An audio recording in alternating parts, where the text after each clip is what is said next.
Welcome to Now Hear This Canby, your source for news. The threat of a possible teacher strike was avoided this week. There's a new, irresistibly cute creature winning over fans, and its name is Scootaloo. Sports. It's like Lucy in the football. You want to kick a field goal, if they take it away from you. We had to learn how to win. Goal can't be in the last second of the game! And interesting conversations. Because I'm one of the strongest girls ever, and I know that for a fact. I just really enjoy writing gossip as if I was a bear. With an old maid daughter that make the best moonshine in the coast. And if it would have hit me in the face, I think I would have died. I really do. I guarantee you would have died, man. Are you kidding me?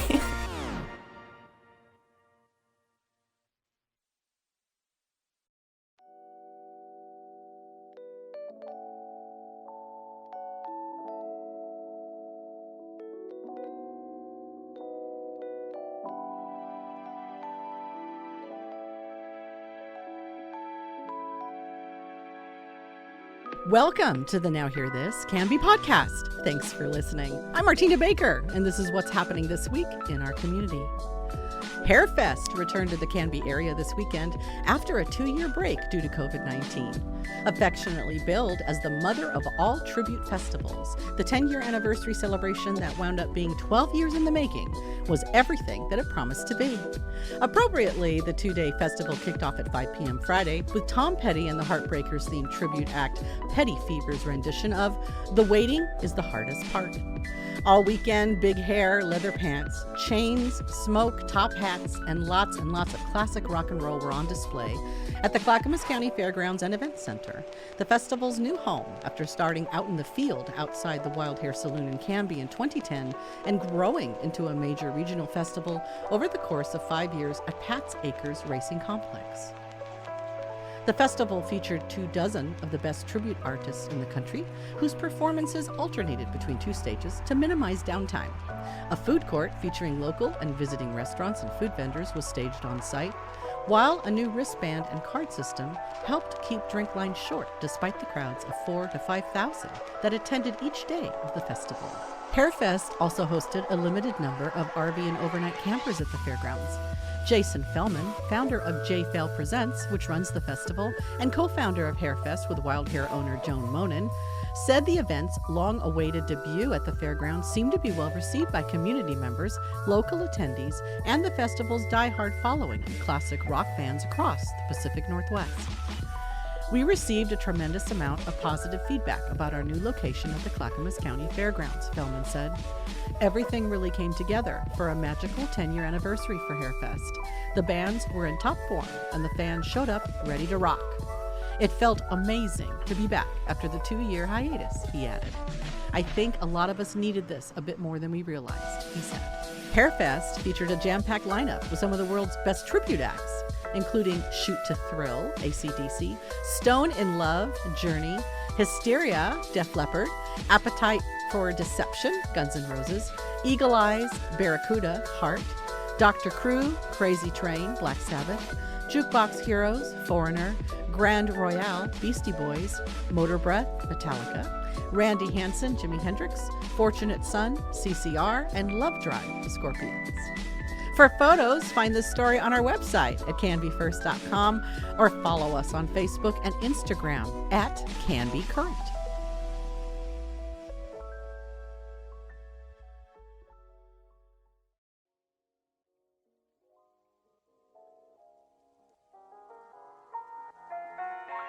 There are real reasons for Republicans to feel optimistic about winning the Oregon governor's race for the first time in 4 decades, including a new poll suggesting former Canby State Representative Christine Drazen could hold a slim lead over former House Speaker Tina Kotek and longtime Democratic State Senator Betsy Johnson, who is running a dark horse, non-affiliated campaign. In the results released Friday, Drazen held a 1-point lead over Kotek, with 32.4% of respondents saying they would vote for Drazen, 31.4% choosing Kotek, and 24.4% opting for Johnson. Johnson released her own poll Wednesday that showed her in a neck-and-neck race with Kotek and Drazen polling a distant third. The internal poll memo produced for the National Republican State Leadership Committee also suggests that Republicans have a rare opportunity to win in November thanks to low opinions of President Joe Biden and Oregon's Democratic leaders. Voters across Oregon have had enough and view Republican state legislatures as the remedy to get the state out of a downward spiral and back on the right track, committee spokesman Zach Kraft said in a statement. All 60 House districts and 30 Senate districts are new this year following last year's post-census legislative redistricting.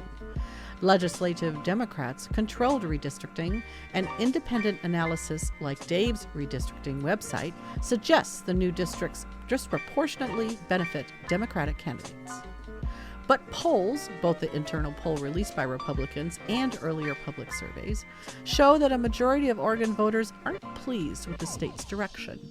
More than 57% of the 600 likely voters surveyed by national GOP polling firm Signal between June 28th to the 30th said the state was on the wrong track.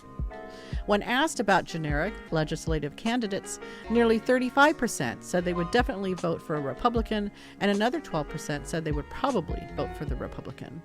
The same numbers were 10.5% and 32% for Democrats, giving Republicans a nearly 5-point lead on generic legislative ballots.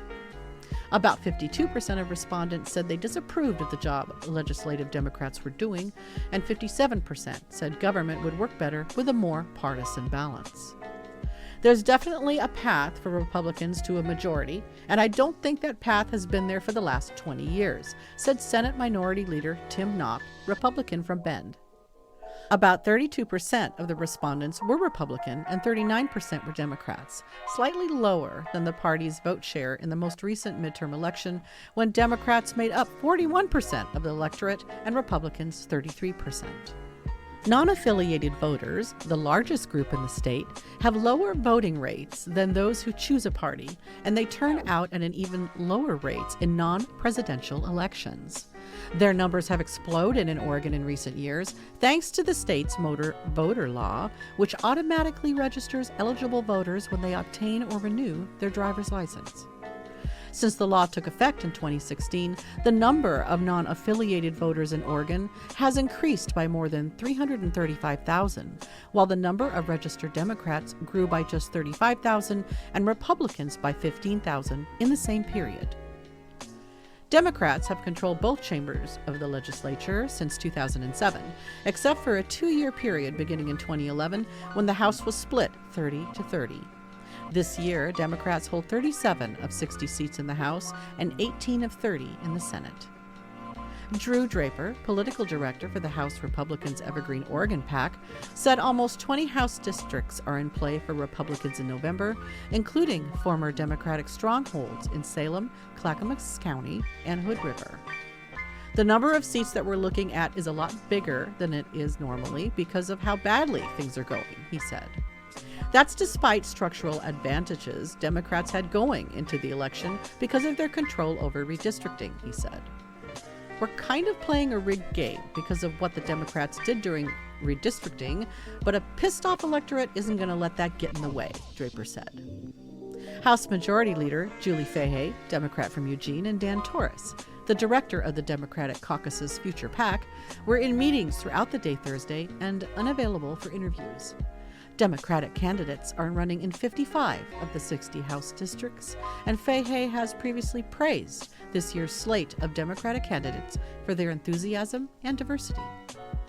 Republicans start from a stronger position in the Senate, where only 16 seats are on the ballot in the fall, 15 for 4-year terms, and 1 to finish the last 2 years of a term. 5 of the senators who don't have to run for re-election this year are Democrats, while 8 are Republicans, and 1 is an independent who previously ran as a Republican. That means Republicans only need to win 7 races in November to tie the Senate, and 8 to win a majority.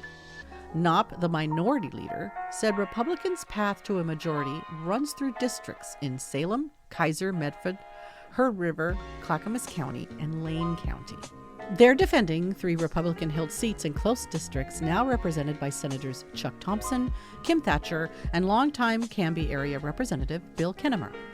Kennemer was redistricted out of Canby State Senate District last year and into one he says was drawn to favor his opponent, Democratic Gladstone Representative Mark Meek. Thompson's 26th district, which now includes Canby, is now one of the most evenly divided in the state, with a near equal number of registered Republicans and Democrats. It will feature a face-off between current Republican Representative Daniel Bonham and his Democratic opponent, Roz Mason, both from the Dalles.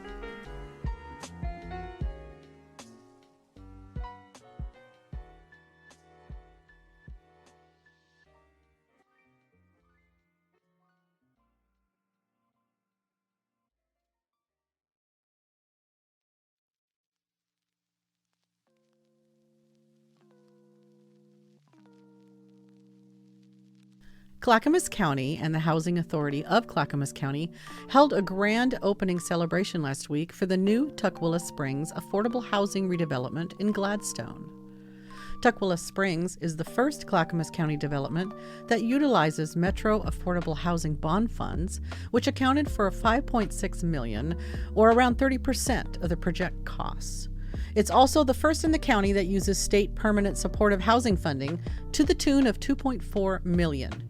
The project's total cost was $19.4 million. Residents of the facility's 48 units will have access to supportive housing services on site, including case management, help accessing behavioral physical health care services, education and employment assistance, and access to healthy foods. Speakers at the event included those from Clackamas County, the City of Gladstone, Metro, and Oregon Housing and Community Services. One of Clackamas County's goals is to develop 1,500 affordable housing units by 2025, Clackamas County Chair Tootie Smith said. The opening of Tukwila Springs helps us to reach that very goal. In fact, Clackamas County currently has more than 950 units either complete, in development, or committed to this goal. Plus, several hundred more units are very close to entering the pipeline. Our goal will be met. This project is one big piece of the county's strategy for reaching its goal of developing 1,500 affordable housing units by 2025. With the addition of Tukwila Springs, Clackamas County has more than 950 units either complete, in development, or committed to achieving this goal, with more viable sites expected to be committed soon. Target residents for the development are older adults, at least 50 years old, who make less than 30% of the area median income and need supportive services. Priority will be given to seniors on fixed incomes, veterans, people experiencing homelessness or living with disabilities, and Gladstone residents. 12 units will be prioritized for residents requesting culturally specific supportive housing services for Native Americans, who are referred by NARA, the Native American Rehabilitation Association. Tukwila Springs was intentionally designed to provide supported services on site, added Commissioner Sonia Fisher. Whether it's behavioral health, employment assistance, help navigating complex systems to deal with substance use, or other health-related needs. We know that Housing Plus Services keeps people sheltered.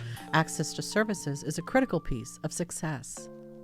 Tukwila Springs was acquired by HACC in 2019, having closed under private ownership 2 years earlier.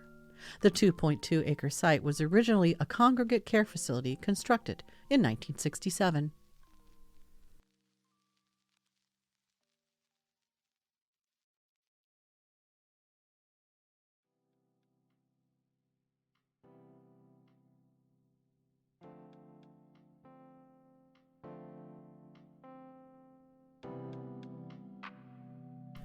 On June 19th, more than 90 Clackamas County staff members and their families participated in Portland's Pride Parade and Festival at Tom McCall Waterfront Park in Portland. This event was in honor of Pride Month and in support of the county's LGBTQ+ colleagues and their family members. Clackamas County was one of 159 government agencies, nonprofits, organizations, and businesses to march in the parade. County staff members say they were challenged during the parade to consider that while Pride Weekend is a time of celebration and a brief acknowledgement of the existence of the queer community, being at Pride events is not advocacy, and marching in Pride is not change in and of itself. The advocacy, hard work, and change happens throughout the year. The county's participation in the parade was organized by Queers and Allies, an employee resource group at the county that provides LGBTQ plus education, engagement, and advocacy for Clackamas County employees in order to create awareness and inclusion to empower equitable change in the workplace. In recognition of the disparate impact that COVID has had on LGBTQ+ and BIPOC communities, the Clackamas County Queers and Allies Employee Resource Group reallocated the funds that would have supported the group's participation in the 2020 Portland Pride Parade to support local businesses instead.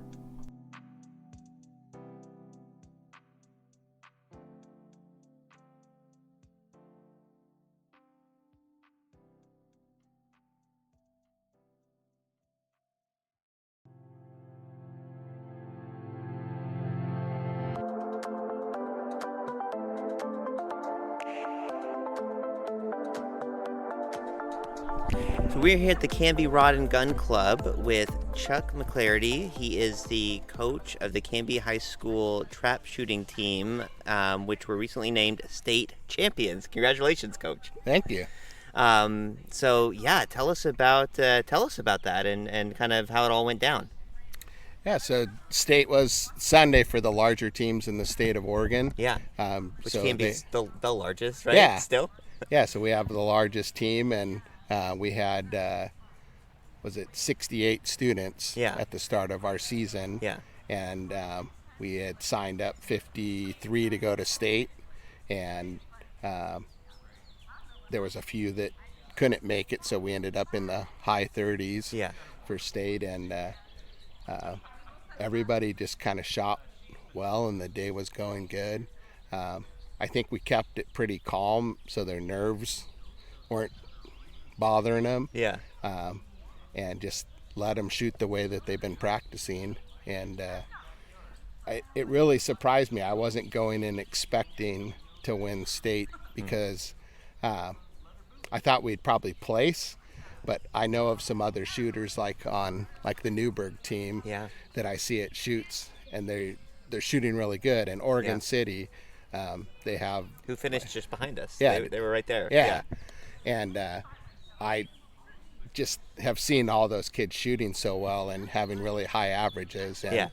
And I was like, we could do it if everybody shoots their top game that day. Yeah. And it was really neat seeing everybody come together and do that. So. You probably had quite a few of the high 30s that took place, quite a few or most of them probably first time in performing in states. Yeah, there was quite a few that was their first time going to state. Yeah. I would say at least half of them had went last year when it was 114 or 116 degrees. Yeah. So that was definitely a lot hotter last year. Yeah. Doing that. Slightly warmer this year. It's still in the hundreds. Yeah. But I mean, we really got everybody drinking a lot of water and planning even a day or two ahead of time to start really powering down the water to stay hydrated and no pop. Stuff like that. Yeah. And it went well, and luckily we had some nice shade, kind of like we're sitting out here at the gun club right now in the shade. It was a lot like this where we're just back right behind the trap range, and we had a bunch of pop-up tents, a full barbecue that everybody had put on. Yeah. And it was just a fun team event. Yeah. So yeah. We had a good time that day. Yeah, that's awesome. I have to say also, this is the quietest interview I've ever done at the Canby Rod Gun Club. Yeah, there's no shotguns going off. Beautiful. It's very pastoral. So remind folks for people that may not be familiar how trap is scored. You've got the 4 rounds of 25, right? Yeah, so for state, there's 4 rounds of 25. So 1 round of 25, you're going to shoot 5 targets at 5 different stations, and we shoot at 16 yards for the high school league. Yeah. So that's as close as you can get to the trap house. The targets are coming out about 42 miles per hour. Yeah. And it's random. Yeah, there's like about 9 different angles that they can go out at. Yeah. Just roughly. Yeah. I mean, the machines just going back and forth, and it has an interrupter, so you can't time it. It could throw the same straightaway target 2 times in a row. Yeah. And you get one shot, right? It's just hit or miss. If you hit it at the point, miss it, no points. Yeah, it's a loss at that point. So it takes extreme concentration, especially to run like 97 like Tyler Schwartzer did. Yeah. So, I mean, he was really concentrating well for that. Yeah. So he finished first in the state with a 97, like you said. Sophomore, right? Yep. Yeah. That was a surprisingly impressive performance, right? I mean, Brandon Slater, he came in second, tied with a couple other kids for second. He's been one of your top shooters for a number of years, I know. Yeah, since he got started. Yeah. On the team, he's been one of our top shooters. Yeah, so. yeah. And really it just comes down to losing your concentration or making a bad move for that one target. And like what Tyler said, it was close to the end, and he just moved and made a little bit of a bad move and missed. And so the person that he tied, she's out of La Grande. Yeah. And she had missed one earlier in the round, and they do a reverse run. Okay. So they count how many targets you hit going backwards. So the further back you are, the higher you would like score basically on the reverse run. So Gotcha. He had like a reverse run of say like 4 or 6, and she had a reverse run of like 20. So it gets harder and harder as you are shooting that final round of 25. Yeah. So a lot of people do miss, like say at their last post of 5. Yeah. That gets real complicated. A lot of people miss their last target just because you're so anxious to break it, and maybe it means you win a bunch of money at some big tournament, or you're winning a nice trophy at state. Yeah. So being able to focus for all 25 targets is just important. And yeah, just mentally, that must be so hard, the way that builds, especially when oh man, I feel like I haven't missed one, or like I must be doing really well, and then but you got to focus and keep performing. Yes, we teach lots of different techniques with breathing, how to breathe in through your nose and out through your mouth, and trying to keep at a calm level, and kind of just a soft focus out there, and then that 2 or 3 seconds when you're waiting for that target, that you're soft focused right when that target comes out, you're laser focused on it as hard as you can, and you're breaking that target, and then you forget about it, because you can't change anything that happened in the past. Right. So on to the next it's one. just move on to the next target, and a lot of kids and a lot of professional shooters will have a mantra that they'll be saying the whole time, a breathing routine. So if you can stay in that and keep that focus, that's when you're breaking those high scores. Yeah. Correct me if I'm wrong. You've been part of the team and really one of the founding and pushing for this since it started in 2016. I don't believe that you necessarily got into it to be a state champion, right? Like, no, I mean, I really got into it just because it's a sport that I loved. That's what I thought. And I wanted to really teach the safety side of it, so that kids can get exposed correctly to gun safety, how to handle guns, how to store guns, everything that goes with that. And it's amazing the responsibility level that these kids have. And we've even had like our principal or athletic director come out from Canby, and I remember him commenting, how is it that you can have like 35 kids at 7 different traps shooting at the same time? All of them are well behaved, and they're respectful, and they know that they have a firearm, and they know how to walk with it correctly, how to store it correctly, everything about that. So that's really where I got started, is just wanting to expose people to a sport that I really loved. And the competitive side of me, I'd want to win, but really even with the size of our team being the largest in the state, a lot of people with smaller teams can spend more time with each individual athlete. Gotcha. And makes sense. I would think if you had a team of 20, that would be probably like your prime time to just have a really awesome, amazing team that you can spend a ton of time with. But the thing that helped us out here at Canby is we have so many coaches. Yeah. And we've been able to still pour a lot of time into every single student, and we have a lot of them starting in 6th grade. Yeah. So we're getting 6 full years of working with them. Yeah. Some of them are coming out when they're 3rd or 4th graders before they can be actually on the team, and they're out here shooting. Yeah. They're getting a start at that time. Like Aiden Griesenauer. Yeah. He was out here, I think, in 3rd grade with his grandpa. I think that's a real asset that we, obviously the Canby Rod and Gun Club, but the community around the club as well, and the history of it, the culture that's been here for over 100 years. You know, we've had world champion shooters come out of Canby, you know, and some of, one of them is the grandfather, right, of one of your your top performing.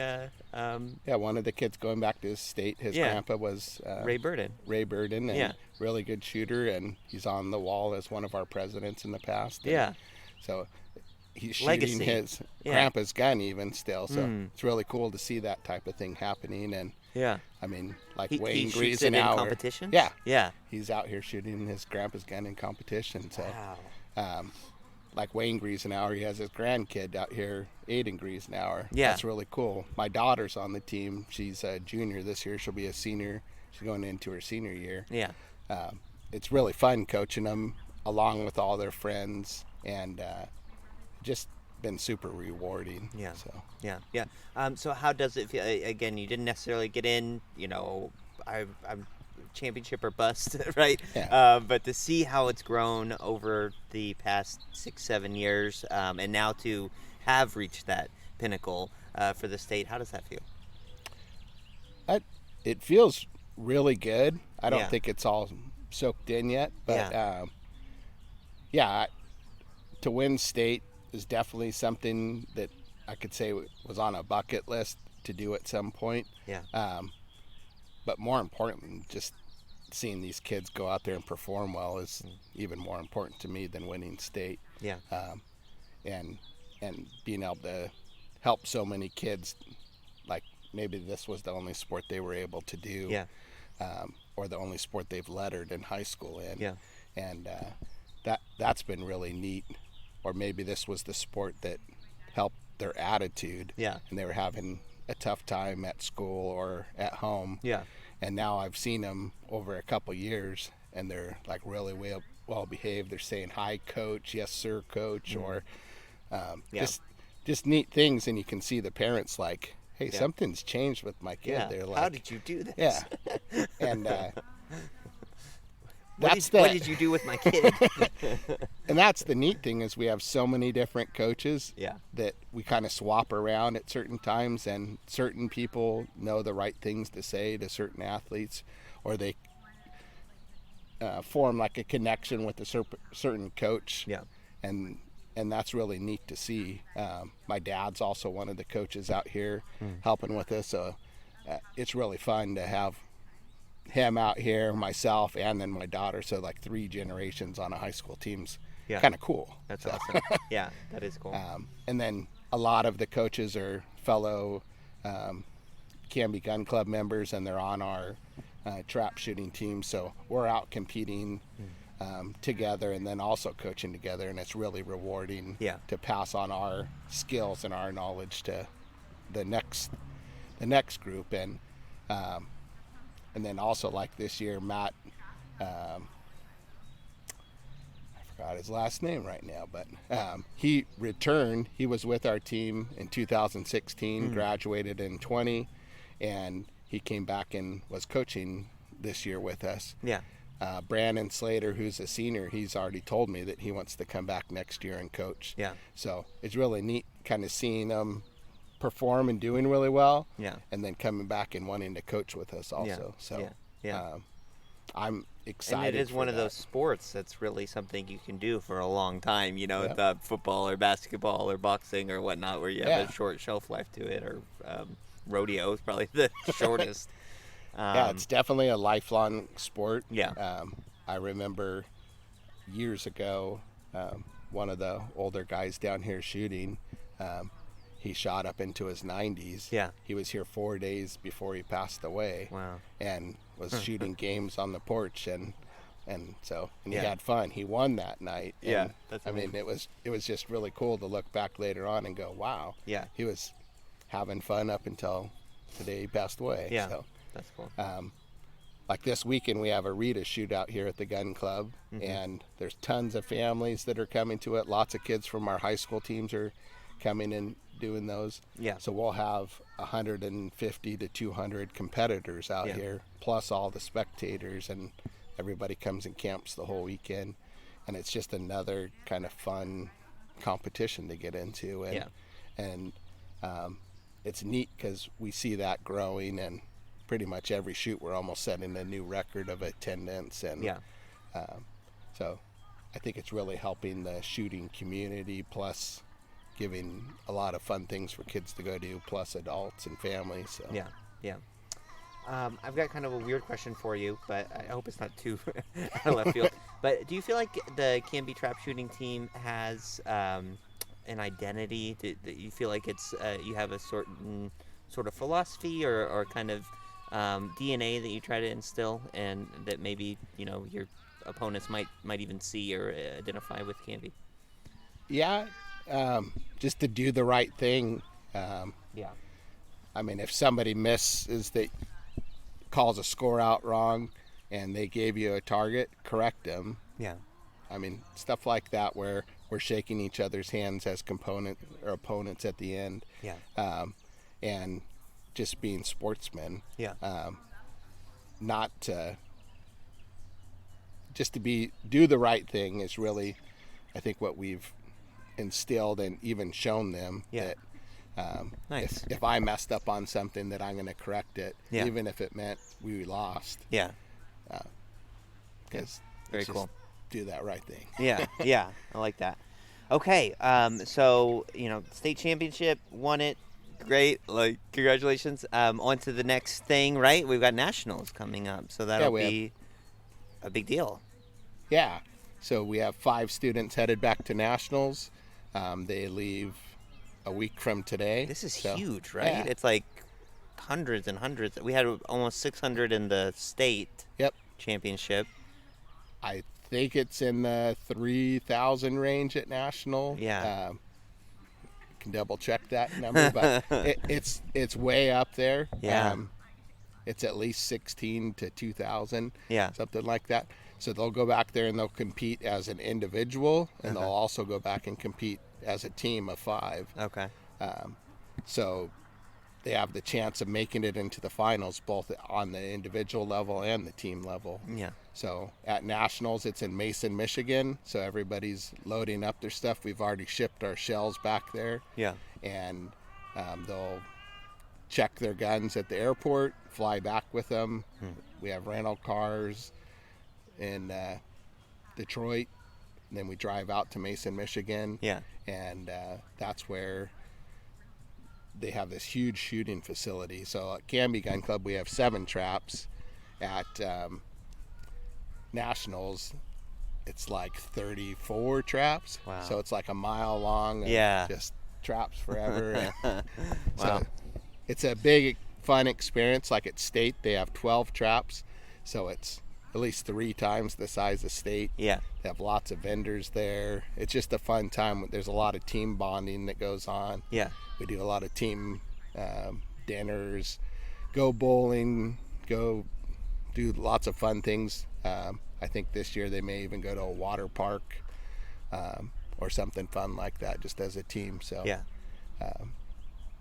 the prices have gotten really expensive for flights going back there. So we were able to raise some money, and like Scott Anderson doing his magic show helped us raise a bunch of money for state. Nice. There was a little left over to help with nationals. Also the Oregon Hunters Association, they've helped us out with some donations, and then just some other businesses through towns have helped us out. So really cool. All those things are kind of helping where the students and parents aren't having to shell out so much, but on average right now it's about $2,200 to go back to nationals per person. Yeah. So it's tough.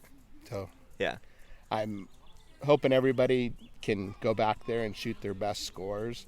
in the past we've done really well, and most of them PR back there, so shoot like their personal best. Yeah. We've had some that hadn't even broken a 25 straight. They've broken tons of 24s and 23s, and then they go to nationals on that big competition. Everything and aligns. break a 25 Yeah. or break 100 straight like Isabel Berge did a few years ago. I mean, that was just absolutely amazing. Yeah. So, and now at nationals they made a men's and women's division. So back when Isabel broke 100 straight, you had to beat all the guys, and she missed the podium, I think, on the reverse run. Yeah. So, and got 6th, where she would have been on the podium. Yeah. If it was this year, she would have won number 1 for female. So. Yeah. I was going to ask about that because we have about a quarter of your team are girls, and we have some that are really good. Your daughter being one of them. But for nationals, it's just boys going, isn't it? This year it's just boys. Yeah.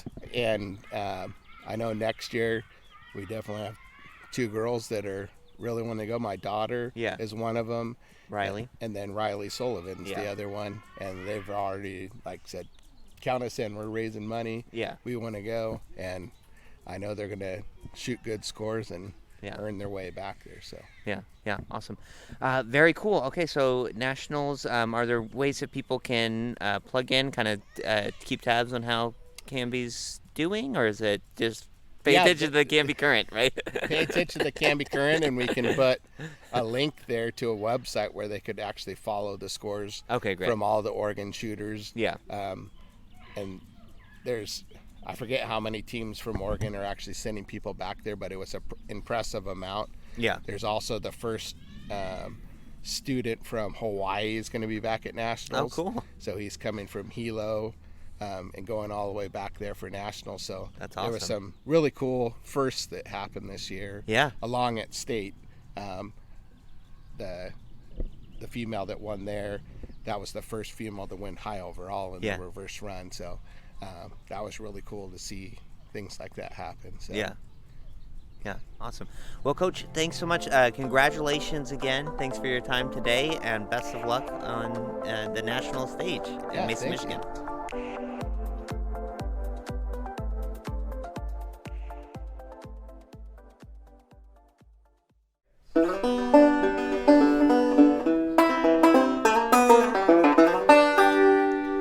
Very pretty, but here I thought you were going to do something patriotic.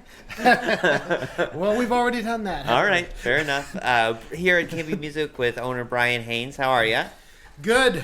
Happy 4th of July. I know, like you said, it's a little past us at this point. A little past 4th of July, but... always fun. The parade was back. One of your favorite times in Canby? It is one of my favorite times. 4th of July is a time for everybody in a small town like this to get together and have the parade and go downtown and hang out. Have a hot dog, cheeseburger, and then blow some stuff up. Yeah, there was some of that.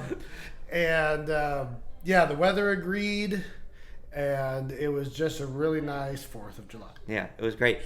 For the, obviously, excluding COVID years, but for the past few years that the parade has happened, you guys have kind of done this tradition of doing the Canby Music Float, where you actually play rock and roll songs and things. Yes. Rolling through the streets of downtown Canby. I used to play in Waite Park. Yeah. And we do all that. And then one year we decided to do a float instead, and we've been doing that ever since. Except last year because there was no parade, so we did Waite Park again. Yeah, right. But it's a lot of fun just to put everybody that's working here up on the float and play a couple songs. You actually reach more people that way. Yeah. And then my kids and other kids and whatever get in the back of the truck and throw candy, and so it's actually a more fun experience to do it that way. It really is so interesting because there are a lot of businesses that take part and we'll do fun things, throw candy or whatever, but very few of them are going through the parade, actually demonstrating, their business. You don't have the Canby disposal truck also, picking up dumpsters along the way. They should line those up and show them what they really do. Demonstration, yeah. Yeah. Have you heard from folks that they just really love have seeing insurance companies just like sitting there writing insurance contracts? doing taxes and signing paper? Yeah, like you might be onto something. Johnson, I told you I needed this 4 copies of this. You're fired. So yeah, maybe our job over here is a little bit more fun. Yeah, yeah. Well, so I mean, people must just love seeing you guys in your Canby music uniforms, and it's just almost become another sort of tradition within a tradition for Independence Day. Yes, and so this year we had a special guest. Yeah, a little twist this year. Yeah, and so Mr. Hodson, Brian Hodson, the mayor of Canby, known him for a long time. Always knew that he played drums. Never actually saw him play drums, and so no matter how many times. Sure? Well, so he would say I was playing at a local place or something, and so he would come in, and I would say, "Hey, get up on the drums," and he'd always, turn it down. Gotcha. And so, making you a little suspicious. So finally, after all these years, we talked him into it. Yeah, and it was he actually played really well. Yeah.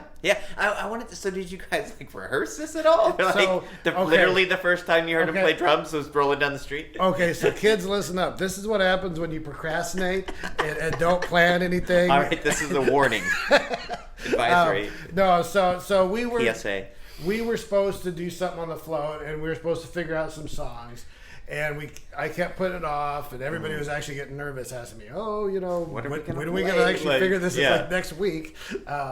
And then actually Brian Hodson's wife came in here, and I said something to her, and she relayed the message back to him. And then he got in contact with me like 4 days before the float. Yeah. And I'm like, okay, perfect, because we haven't got anything figured out anyway. And so you're right on time. We threw out 3 songs, and nice. Everybody convened like a couple days before, and we practiced. We had one evening practice. Nice. And then we jumped on the float and we did it. Yeah. Well, actually, I should say there was a second practice. It was like the hour before the like on the float waiting to go. Yeah. All right, 2 practices. You sounded great. I thought you sounded good. I mean, it's also not like you're in a parade, right? It's like all this crazy stuff going on. So it's like if you do mess up, nobody's gonna notice anyway because they're getting hit with candy or whatever. Right. You're gonna hear 30 seconds at most. We actually picked 3 songs because just for my own sanity, just playing the same song. Oh, sure. But it's a longer route this year. But we could have got away with doing one song and nobody would have. Nobody would have caught you. But for your own sanity, like you say, probably best. Yeah, we did 3.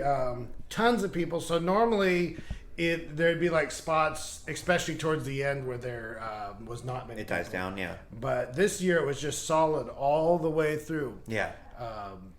Which I don't know what that had to deal with, but so normally Waite Park is super slammed, and it was, but I didn't feel like that one block was as slammed as normal, and there was more spread out. And I don't know because they didn't do like the camera and the host thing this year, did they? I don't remember slowing down and talking to anybody. No, like an MC. I don't think they did. Kyle and Sarah did that a couple years ago. Yeah. I don't think so. I live streamed it where I was taking pictures, and a couple of people commented that we were the only video of it. So I don't think CTV was out there this year. Yeah. So I wonder if because there wasn't something there wasn't so many people all packed in that thing. But who knows? Yeah. I'm pretty sure that Mayor Hodson has played in Waite Park before. I think there was a year, I've heard about this, where he was on the drums. It was just sort of a impromptu like community band type thing thrown together. Is that ringing a bell at all? No. Okay. No, it wasn't with me. Yeah. No. And so he was just playing like a big band type of thing? I think so. I mean, not a big band, but my understanding was it sounds like it was sort of like what happened with your float, but it was kind of like the week before something. Uh-huh. They were like, oh man, we have to fill this spot. We need a band, and they sort of cobbled it together from like, hey, I think Joe plays the guitar. Let's ask if he's available or whatever. Yeah. That's always the best. You never know what's going to happen. Yeah. So did you get a lot of comments about the special guest that you had part of the band this year? Oh, yeah. People are asking, like, what is going on there? Yeah. And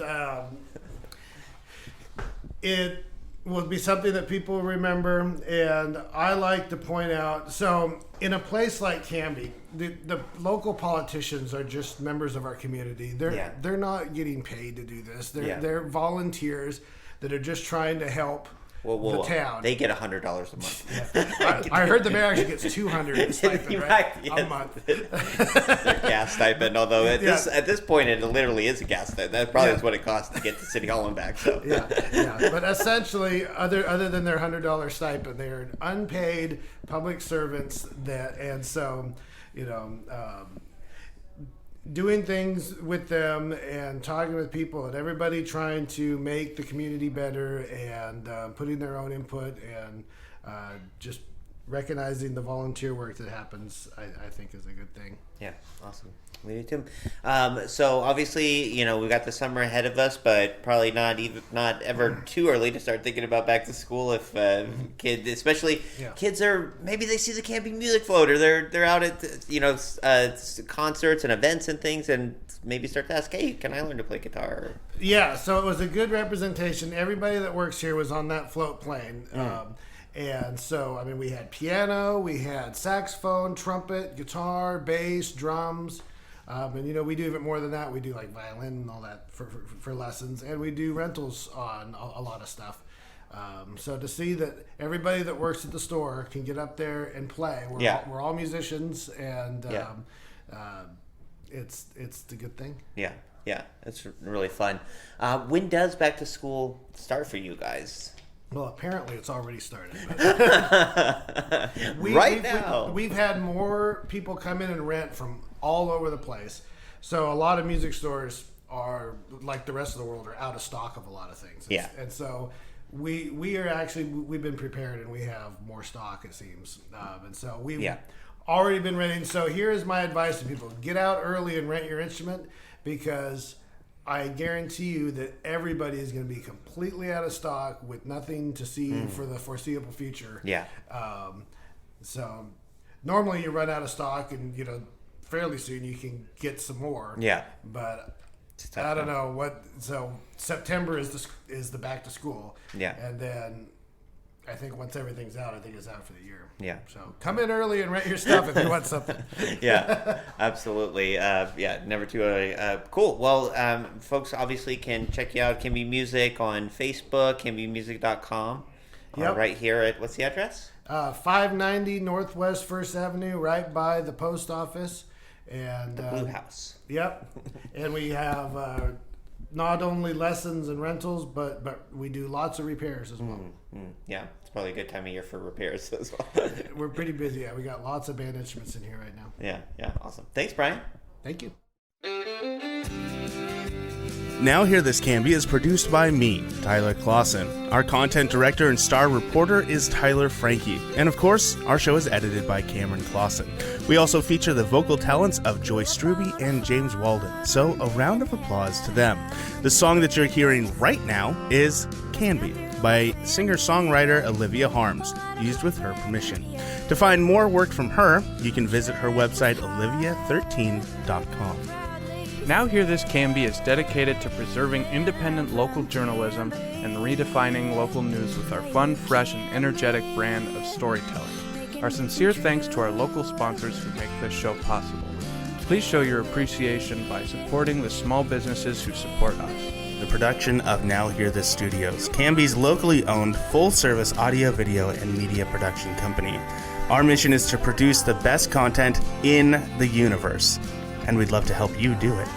Find us online at nhtstudios.com.